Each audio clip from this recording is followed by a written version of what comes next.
Hello, YouTube, and welcome to the first Brainstorm interview. My guest today is with BMEJake, a biomedical engineering student and writer of the blog From the Shoulders of Giants. Now, Jake, what exactly is a biomedical engineer? Tell us a bit about that. All right, no problem. Yeah, like you said, I'm a biomedical engineering student from the University of Cincinnati. There's two main tracks of biomedical engineering. There's the main track which most people go through, which is called medical device design, and that's like designing heart devices, implants, new surgical tools, pretty much anything a surgeon or a doctor can use every day.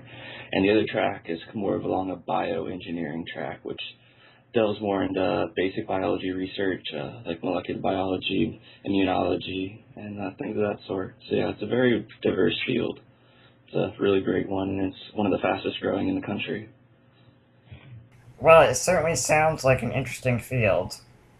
Now, in your blog, your latest post is about a very interesting job opportunity you received. Isn't that right? Yeah. At the University of Cincinnati, we get to do a really cool thing called co-op, where we take a couple quarters off and work intermittently. And I got a co-op job working at the National Institute of Health in Bethesda, Maryland, and I'm working in the molecular immunology department. And yeah, it's working on some computational biology sides of things. It's a lot of fun, really great opportunity. As you said earlier, you're still a student. Do you have any long term plans as far as your career goes? Yeah, absolutely. I've had the opportunity to participate in a lot of undergraduate research. So I've absolutely fallen in love with research, and my plan at the moment is to go to graduate school and obtain my PhD, and I'd love to have my own lab one day. Now, going back to your blog, what initially inspired you to start writing it? Okay, well, I started the blog with the initial intentions of posting my deconversion story after so many blogs, and that was my initial goal, was to get that out there because I came from a pretty unique background, as you can see if you've read it.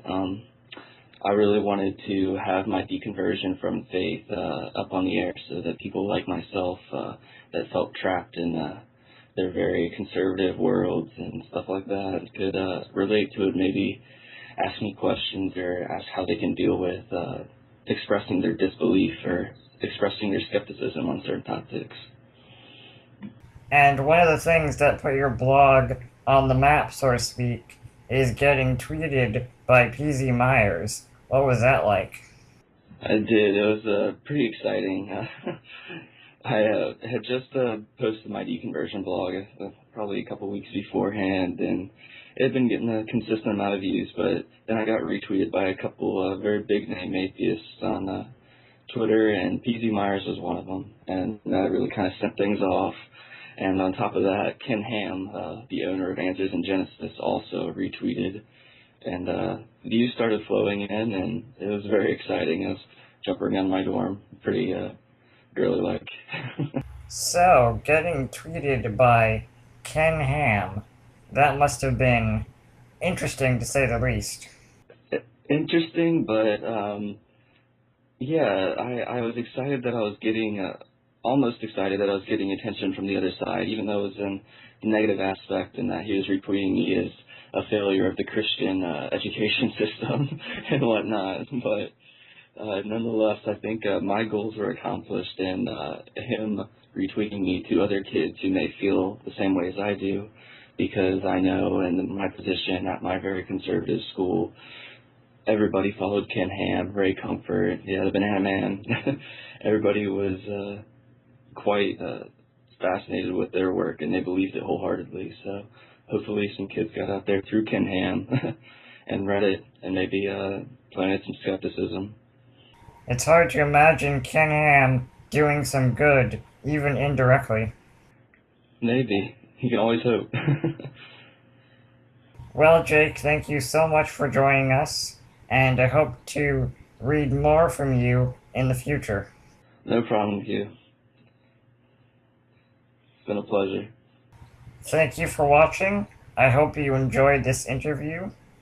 Be sure to check out Jake's blog, linked in the description, and check out the previous episode of Brainstorm News by clicking the annotation. And next week, we'll have an interview with Concordance.